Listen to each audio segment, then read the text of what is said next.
पूर्णमदः पूर्णमिदं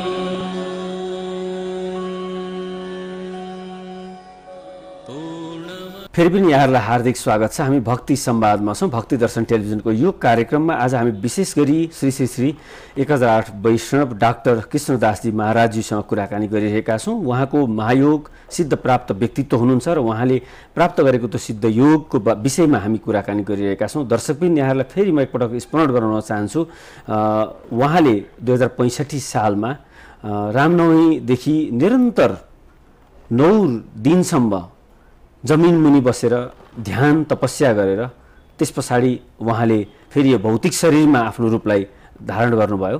यो सबैका लागि चमत्कारिक विषय थियो। अत्यन्त धेरै सञ्चार क्षेत्रका व्यक्तिहरू, सुरक्षाकर्मीहरू, सारा व्यक्तिहरूको बीचबाट त्यो घटना सबैले अवलोकन गरेको विषय हो र विश्वभरि नै सबैलाई थाहा पाएको विषय छ यो। त्यसकारण यही विषयको केन्द्रबिन्दुमा रहेर आज हामी समाधि भनेको के हो, महायोग भनेको के हो भन्ने विषयमा बुझ्ने कोसिस गरिरहेका छौँ। अघि गुरुजीले बडा एकदमै गहिरो विषयवस्तु उठाउँदै व्यावसायिक विश्रामको समय भएर मैले त्यो रोक्नु पर्यो। त्यसरी हामीले साधना गरेर यो शरीरमा भएका छिद्र र यो संसारमा भएका विभिन्न छिद्रहरूको माध्यमबाट सूक्ष्म छिद्रबाट पनि श्वास प्रश्वास लिन सक्ने र प्राणलाई पनि अलग्याएर शरीरलाई एकतिर राख्न सक्ने जुन क्षमता जुन अघि कुरा त्यो आएको थियो, त्यस विषयमा म जोडेर यो महायोग साधनासँग सम्बन्धित कुरै हो जस्तो लाग्छ।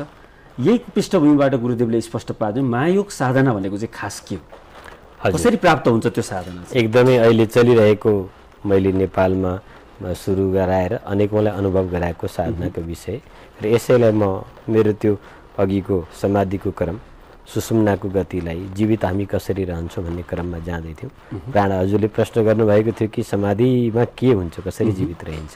हजुर। र जब हामी यसरी सुषुम्नाको मार्गबाट जब कुण्डलिनीमा पुगिसकेपछि कुण्डलिनीको द्वारा त्यसरी शरीरमा ऊर्जा प्राप्त हुन्छ। यो रहस्य हाम्रो योग विद्याले, हाम्रो पूर्वीय दर्शनले, हाम्रो अध्यात्म विज्ञानले पत्ता लगायो, हाम्रा ऋषिहरूले पत्ता लगाए त्यो पद्धति। अनेक प्रकारले त्यसलाई साधने अनेकौँ उपायहरू पनि गरे। हठीको उपाय छ, लयको उपाय छ, मन्त्रयोगको उपाय छ, त्यसमा अरू राज्यको उपायहरू छन्। यसका अलावा अरू पनि यन्त्र मन्त्र तन्त्र आदि जति पनि उपायहरू छ, त्यो सबै उपायहरू के को लागि त भन्दाखेरि अन्तरशक्ति जागरणको लागि। अनि ती सबै उपायहरू जहाँ गएर फेल हुन्छ, जहाँ गएर त्यो उपाय कोही पनि हाम्रो प्रयास काम गर्दैन, त्यहाँ अनि अर्को उपाय छ कृपाको, जो माथि उक्लिसकेकोले तलकोलाई हात दिएर ताने जस्तै अर्को उपाय हुन्छ कृपाको उपाय। तो यसमा महायोगमा जो समाधि अहिले कलियुगमा पुग्न अत्यन्त अष्टाङ्ग साधना गरेर समाधिसम्म पुग्नको लागि धेरै कुराहरूको क्षेत्र पार गर्नुपर्छ। निकै कुरामा हामीले ध्यान राख्नुपर्छ जो आजको परिवेशमा यो सम्भव छैन। जब समाधिमा हामी बस्छौँ त्यो समाधि नै अध्यात्मको आरम्भ अवस्था हो। हालाकि अहिलेको समाजले, आजको मान्छेले समाधि चाहिँ पूर्ण अवस्था हो भन्ने जान्दछ। भनेपछि गुरुको भनाइमा चाहिँ त्यो नै आरम्भ, समाधि नै आरम्भ, किनकि योग आरम्भ नै सिद्धिबाट हुन्छ। अनि प्रथम सिद्धि उसको प्राणजयीको अवस्था आउँछ। अनि जब प्राणजयी प्राणबाट भित्र प्रवेश गर्छ तब योग आरम्भ हुन्छ। योगको मतलब परमात्मा र आत्माको, जीवात्मा र परमात्माको स्वरूप दर्शनको पहिलो अवस्था निज स्वरूपको दर्शन हुन्छ। दोस्रो अवस्थामा प्रकृति दर्शन हुन्छ, समस्त प्रकृतिको भेद उसले प्राप्त गर्छ। तेस्रो अवस्थामा अनि उस विज्ञानको उसले साक्षात्कार गर्छ। अनि चौथो अवस्थामा गएर चाहिँ योगी उस परमात्माको ऐक्यत्व अवस्था, साक्षात्कारको अवस्थामा पुग्छ। पाँचौँ अवस्थामा ऐक्यता हुन्छ। यसरी यसको अवस्थाहरू छ। योग आरम्भ, साधना आरम्भ नै सिद्धिबाट हुन्छ। पहिलो कुरा यो यहाँबाट हजुरहरूले जान्ने कि योग सुरु भयो त त्यहाँ सिद्धि आरम्भ भयो। त्योभन्दा पहिले हामीले गरेको कृत्रिम अभ्यास हो, कृत्रिम प्रयास हो, त्यो त्यतिखेर योग होइन, यौगिक अभ्यास मात्र हो। जब योग हुन्छ तब सिद्धि आरम्भ भइहाल्छ। त जब हामी प्राणलाई स्थूल नाकबाट बन्द गरिसकेपछि त्यो सूक्ष्म प्राणभित्र शरीरमा रहन्छ। जसरी भ्यागुता आदि सरीसृपहरू जमिन मुनि लामो समयसम्म बस्न सक्छ, जीवित रहन सक्छ। त्यो अवस्था योगीहरूले सहजै प्राणबाट प्राप्त गर्न सक्छ। अनि भूमि पृथ्वी तत्त्वको जय गर्छ, अग्नि तत्त्व यसरी अग्निमा बस्न सक्छ, जलभित्र बस्न सक्छ, हावाभित्र पनि त्यसै गरी हावामा रहन सक्छ, आकाशको तर व्याप्त भएर पनि रहन सक्छ। यो पञ्चतत्त्व जयको अवस्था यसमा आउँछ। तत्त्व जयको कुरा हो यो। पाँचौँ तत्त्वलाई योगीले विजयको प्राप्त गर्छ, नियन्त्रण गर्छ, फेरि स्वाभाविक रूपमा पनि आउँछ। उसको आफ्नो सङ्कल्पमा त्यो ढल्न थाल्छ। यो आरम्भिक अवस्था हो, यो पूर्ण अवस्था होइन। तत्त्वजयी हुन्छ, तत्त्व पञ्चतत्त्व आदि विजय प्राप्ति गर्दै गएपछि पञ्चतत्त्व सम्बन्धित जो विकारहरू छ त्यो विकारहरूलाई पनि उसले नियन्त्रण गर्छ। समाप्त चाहिँ हुँदैन, किनभने जबसम्म हामी अन्नमय कोष र सूक्ष्म शरीर यो दुईटा चिज धारण गरेर बसेका हुन्छौँ जीवत्व भावले, तबसम्म काम, क्रोध, मद, मोह, लोभ, अहङ्कार यो जो विकार गुणहरू छन् यो विद्यमान रहन्छ। तर त्यो कहाँ कसरी रहन्छ योगीमा भन्दाखेरि उसको सङ्कल्पमा निर्धारित हुन्छ। उसले जब चाहो जहाँ प्रयोग गर्न पनि सक्छ, जब चाहो त्यसलाई त्यहाँ शान्त गर्न पनि सक्छ। आम मनुष्यमा चाहिँ त्यो कुरा हुँदैन, ऊ उसको वशीभूत हुन्छ। जतिखेर पनि क्रोधले हामीलाई गरिदिन्छ। यो किसिमको साधना गर्न सक्यो भने त्यो किसिमको मैले यही एकदम रहस्यको कुरा अहिले हजुरलाई जनाउँदै थिएँ। हामीले मनुष्य शरीर प्राप्त गरेको पूर्ण सुख प्राप्त गर्नको लागि, पूर्ण आनन्द प्राप्त गर्नको लागि, पूर्ण व्यवस्थित हुनको लागि, अव्यवस्थित हुन, रागद्वेष फैलाउन अनि एकदम दुखी हुनको लागि होइन। अहिले जति पनि युगौँ युगदेखि शोध हुँदै आइरहेको छ त्यो पूर्ण सुखको लागि नै छ। चाहे भौतिक प्रगतिमा हामी जतिसुकै जाउँ त्यो पनि सुखै प्राप्तिको लागि हो। परन्तु सुखको मूल भनेको आत्मामा छ। हामी शरीर होइनौँ। शरीर मैले पाँचवटा शरीरको चर्चा गर्दै थिएँ। अन्नमय कोष जो अन्नको खाएको रस प्रवाहित हुने शरीर छ, प्राणमय कोष जो हामीले नाकबाट लिएको प्राणको प्रवाहित हुने कोष छ, त्यसै गरी मन प्रवाहित हुने शरीर अर्को छ। पाँचवटा शरीर छ। स्थूल शरीर अन्नमय कोष भनिन्छ, सूक्ष्म शरीर प्राणमय कोष हो, और कारण शरीर मनोमय कोष जहाँ मनको प्रवाहित हुन्छ, अनि महाकारण शरीर जहाँ विद्युतको ऊर्जाको तरह आनन्द प्रवाहित हुन्छ, अनि विज्ञानमय शरीर जहाँ केवल चैतन्यको आफ्नो आधिपत्य हुन्छ, त्यहाँ प्रकृतिको आधिपत्यता हुँदैन। यस प्रकारको पञ्च शरीर युक्त हामी जो छौँ, हामी यदि शरीरमा आउँदाखेरि शरीरको गुणधर्मले व्याप्त हुँदाखेरि, मनको गुणधर्मले व्याप्त हुँदाखेरि हानि, लाभ, जस, अपजस, तेरो मेरो इत्यादि प्रकारका तमाम लडाईँ झगडा, अहङ्कार, क्रोध यो सबले हामी व्याप्त हुन्छौँ। अनि हाम्रो शरीरको ऊर्जा छिटोभन्दा छिटो लस हुँदै जान्छ अनि हामी छिटो मर्छौँ। हाम्रो आयु पनि छिटो घट्छ, शरीर पनि कमजोर हुन्छ, हामी रोगी हुन्छौँ। जब हामी यही क्रमलाई चाहिँ आफ्नो अभ्यासबाट हुन्छ अथवा अभ्यास पनि जानकारी लिएर मात्रै हुनु पर्यो, जानकारी दिनेवाला पनि योग्य गुरु हुनु पर्यो। त्यो योग्य गुरुको निर्देशनबाट अभ्यास गरेर अन्तर्शक्ति जगाउने अथवा सिद्ध योगीको चाहिँ आशीर्वाद र उसको कृपाबाट जगाउने, यो दुईटा कुरा छ हामीमा। अनि सिद्ध योगीहरूको कृपाबाट हामीले आफूभित्रको त्यो कुण्डलिनी शक्ति, महायोग भनेको के हो जो प्रश्न हजुरले अहिले राख्नुभयो। अहिले हजुर हामी यो टेलिभिजनको साथमा, भक्ति दर्शनको साथमा अहिले उपस्थित हामीलाई हेरिरहनु भएको दर्शनको साथ हामी योग भइरहेका छौँ। हजुर हामी शिरोमणि दवाडीजी र म अहिले यहाँ योग भइराखेको छ। तर यो अल्प छ, यो वियोग भइहाल्छ यसमा। फेरि यसमा विस्मय मात्रै छ, आहा भन्ने विस्मय मात्रै रहन्छ। परन्तु जो ईश्वरसँग अखण्डिक ऐक्यता बनाइराख्नेवाला जो अवस्था छ, जुन चिजको प्राप्तिको लागि वेद वेदान्त सन्त महर्षि कमलात्मा विमलात्मा सबैले जोड दिएका छन्, सबै धर्मावलम्बीहरू ईश्वरकै गुणगान गरिरहेका छन्, उस अखण्ड अवस्था, उस परम सुख, उस दिव्यताको प्राप्त गर्नको र त्यहाँ प्राप्त भइसकेपछि कहिले पनि त्यहाँबाट च्युत नहुने त्यो महायोग हो जहाँ वियोग छँदै छैन, अनि नछुट्टिने त्यो प्राप्त गर्नको लागि चाहिँ अहिलेको समयमा यो साधना लगभग 250-300 वर्षदेखि यता खत्म भइसक्यो, मतलब लोप भयो। अहिले हामी बहिर्मुखी छौँ, ठुला ठुला स्वर्ण मन्दिर बनाउन सक्छौँ, ठुल्ठुलो यज्ञ गर्न सकिराखेका छौँ, अनेकौँ प्रकारले कथा प्रवचन ऋषिमुनिहरूको अनुभवलाई चाहिँ बहुत तरिकाले गाएर सुनाउन सकिराखेका छौँ। तर त्यसलाई प्रत्यक्षमा आफूले स्वानुभूतको मार्ग भन्ने चाहिँ हामीबाट टाढिसकेको छ। हामी त्यसको अभ्यासमा पनि अत्यन्त न्यून छौँ। र महायोगको पद्धति जो सिद्ध मार्गीय साधना पद्धति छ, जसमा रामानन्दीय सिद्ध मार्गीय जो साधना पद्धति हो, त्यसले चाहिँ हामीलाई भित्र पसेर हेर्न र माथि उठेर सोच्न सिकाउँछ। जब हामी भित्र पसेर माथि उठ्छौँ त्यतिखेर हाम्रो बृहद सोच हुन्छ। त्यतिखेर वसुदैव कुटुम्बकम पुरा ब्रह्माण्ड आफ्नो परिवारको रूपमा आफ्नोको रूपमा उस व्यक्तिले देख्छ। प्रेमको ऊ अथाह सागरको रूपमा परिणत हुन्छ। हर अवस्थालाई हर प्रकारको कठिनाइलाई ऊ हाँसी हाँसी सहजमा त्यसको रहस्यमा पुगेको हुनाले उसलाई कोही कठिन उसलाई छुन सक्दैन। त्यो एक दिव्य अवस्थामा पुग्छ। अनि सम्पूर्ण आनन्दको आनन्द हाम्रो आत्माभित्र छ, शरीरमा होइन, बाहिर पदार्थमा होइन। बाहिर रहेका जति पनि पदार्थ हुन् यी सबै साधन मात्र हो। त्यो साधनको माध्यमबाट शरीरलाई निमित्त बनाएर हामीले आत्मतत्त्वको साक्षात्कार गर्ने अनि आत्मतत्त्वबाट जाग्यौँ भने अनि हामी जगतमा जाग्न सक्छौँ। म भक्ति दर्शन टेलिभिजनको दर्शक र यस माध्यमबाट हजुरलाई भन्न चाहन्छु कि यदि वास्तवमा आज नेपालले जाग्नु छ भने भित्रबाट जाग्नु छ, आज दुनियाँले जाग्नु छ भने भित्रबाट जाग्नु छ। हामी भित्र चिन्तनमा जान्छौँ, मेरुदण्ड सिधा बनाएर चाहिँ हामी यदि बस्छौँ त्यहाँ एक विशेष मुद्राको साथमा, म त यहाँसम्म मैले अनुभव पाएको छु कि गुरुदेवको निर्देशन या कोही पद्धति छैन भने पनि तपाईँ प्रतिदिन 1 घण्टा मेरुदण्ड सिधा बनाएर चाहिँ शान्त चुपचाप साक्षी भावले मात्रै पनि बस्नुहुन्छ भने तपाईँको विज्ञानमय फल प्राप्त हुन्छ। उस दिव्य ज्ञानको स्वतः तपाईँमा विचार शक्ति, सहन शक्ति, शारीरिक आरोग्यता शक्ति, चिन्तन शक्ति, मेमोरी पावर यो सबै नित्य प्रति बढ्दै जान्छ। प्रत्येक व्यक्तिले, प्रत्येक विद्यार्थी, प्रत्येक युवा, प्रत्येक जवान, हरेकले या वृद्ध रोगी कसैले पनि आज्ञा चक्रमा आफ्नो दृष्टि राखेर मेरुदण्ड सिधा गराएर आफूलाई उँभो तनक तानेर चाहिँ घण्टा 1 घण्टा दिनमा 2 पल्ट 3 पल्ट यसरी अझ सन्ध्याको समयमा राख्ने हो भनेदेखि त्यो व्यक्तिले सबभन्दा पहिले शरीरमा आउने रोगसँग लड्ने क्षमता पर्याप्त प्राप्त गर्छ। दोस्रो उसले चिन्तन शक्ति प्राप्त गर्छ। तेस्रो उसले सहनशीलताको शक्ति प्राप्त गर्छ। अर्को उसको दिमागी क्षमता यति राम्रो हुन्छ, यति सुन्दर हुन्छ अनि उसको बुद्धिमान त्यो व्यक्ति विवेकवान हुन्छ। उसबाट कहिले नराम्रो कर्म, कसैलाई दुःख दिने कर्मै हुँदैन। जब कर्म हाम्रो राम्रो भएपछि त परिणाम पनि राम्रो हो। त्यहाँ सबैतिर जसै जस यसै यस पाइयो। तो यस प्रकारको यो विद्या जो योग विद्या हो यसलाई शक्तिपातको द्वारा जब हामी कुण्डलिनी शक्ति जगाउँछौँ त्यसमा यी 84 आसन, 84 प्राणायाम, 84 मुद्रा स्वयं आफै हुन्छ। तपाईँले त्यहाँ गर्न पर्दैन सिद्ध योगमा। यो सिद्ध पाशुपत महायोग, यसको नाम हो पाशुपत महायोग। पशुपति भनेको, पशु भनेको जीवात्मा, अज्ञान।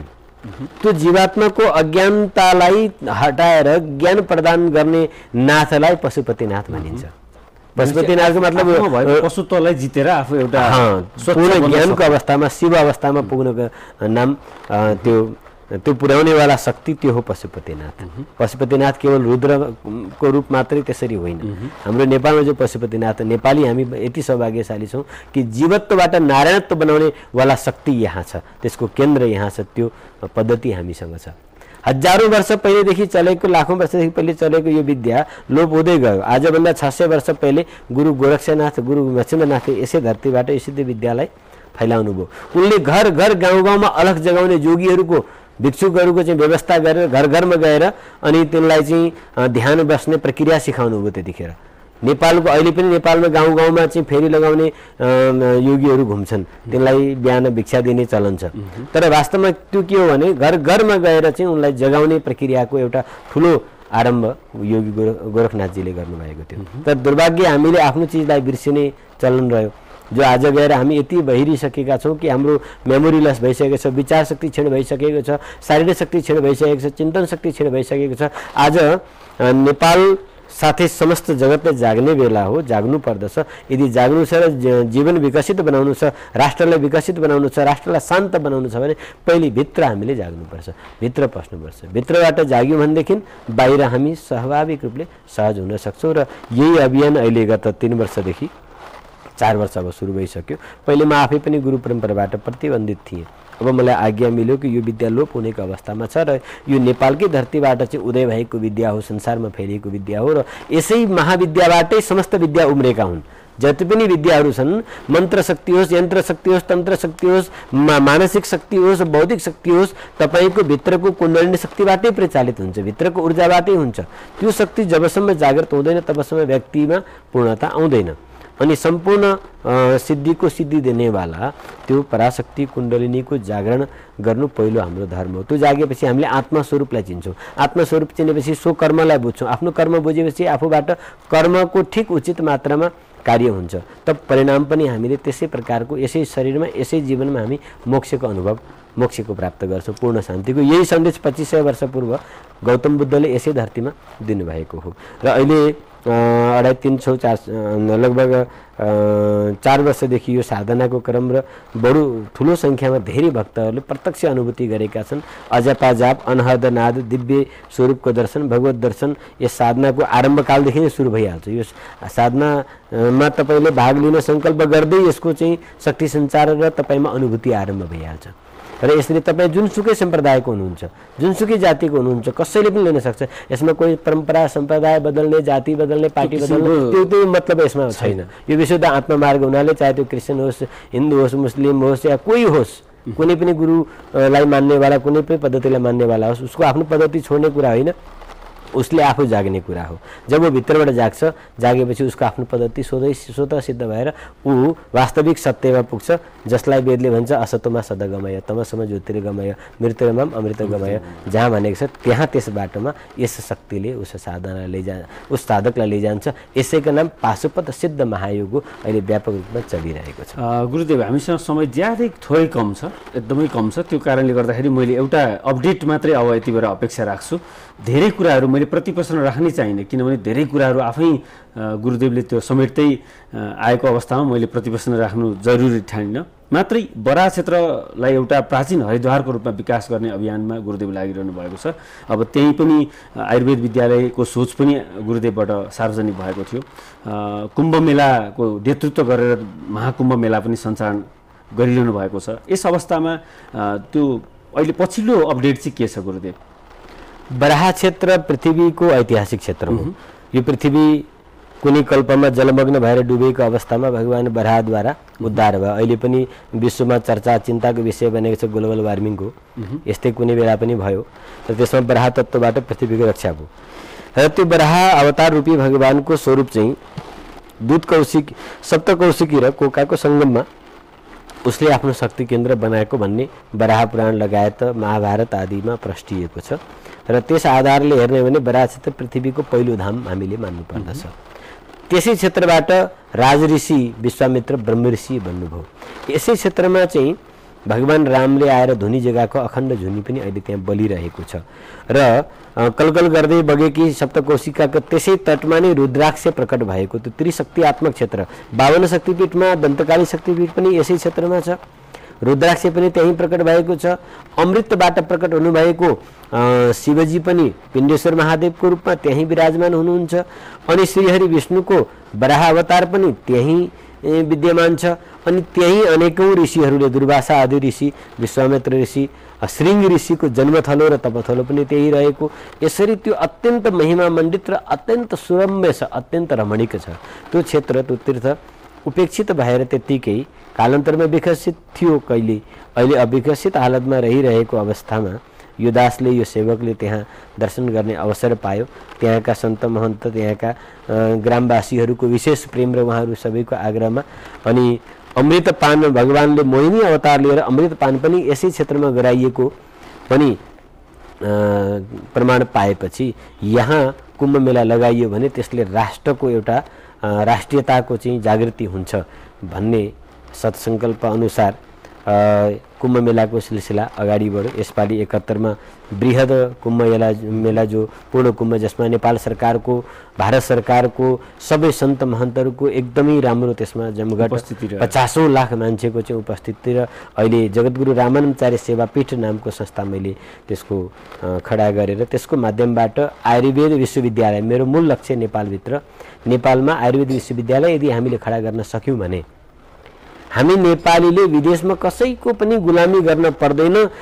आज जसरी अरब देशका मान्छे तेलको माध्यमबाट अरबपति भएर बसेका छन्, त्यसै गरी हामी यहाँको जडीबुटी, यहाँको वनस्पति, यहाँको पानीलाई, यहाँको माटोलाई चिन्न सक्यौँ भने हामी पुरा विश्वमा चाहिँ सबभन्दा समृद्धिको राज गर्न सक्छौँ र पुरा विश्वलाई हामी आरोग्यता दिन सक्छौँ। क्यान्सर जस्तो कठिनभन्दा कठिन रोगलाई चाहिँ हामीले नेपालको सिद्ध जडीबुटीबाट हामी बचाउन सक्छौँ। इतिहास यसमा साक्षी छ कि त्रेतायुगमा जब लक्ष्मणजी लङ्कामा मूर्छित भएको बेला नेपालको गन्धमादन पर्वतबाट उखाडिएको जडीबाट हनुमानजीले लगेर चाहिँ लक्ष्मणजीलाई जिउँदो पारेको इतिहास प्रमाण छ।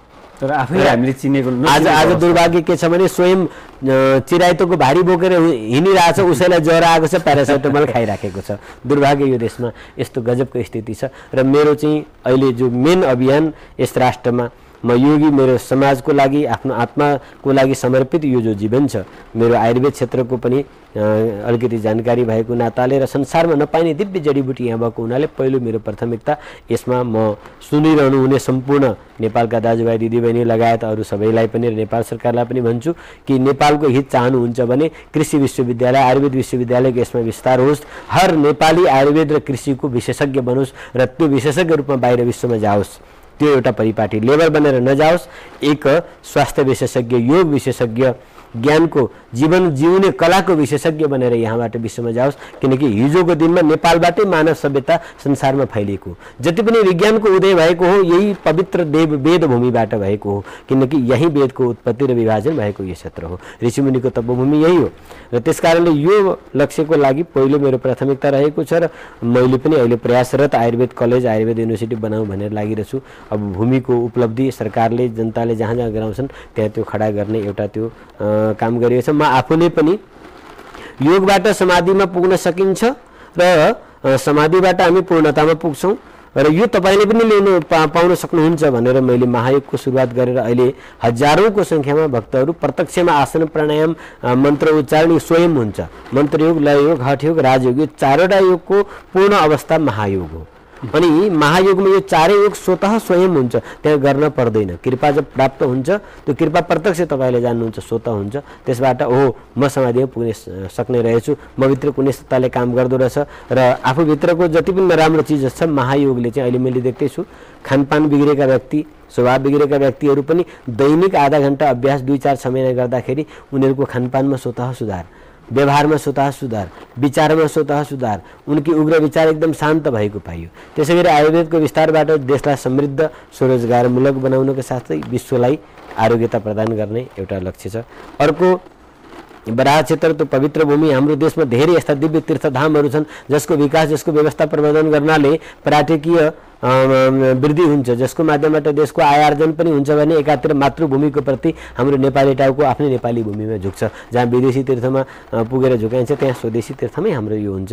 त्यस कारणले यो अभियान पनि अहिले विशद रूपमा सुरु गरिएको छ र बराह क्षेत्रबाट यो अभियान अहिले जगद्गुरु रामानन्दाचार्य सेवापीठबाट स्वास्थ्यको सम्बन्धी, आत्माको सम्बन्धी र असल चरित्रवान बनौँ, असल व्यक्ति बनौँ, राष्ट्रभक्त बनौँ, संस्कृत प्रेम बनौँ र आफ्नो स्वधर्ममा रहौँ।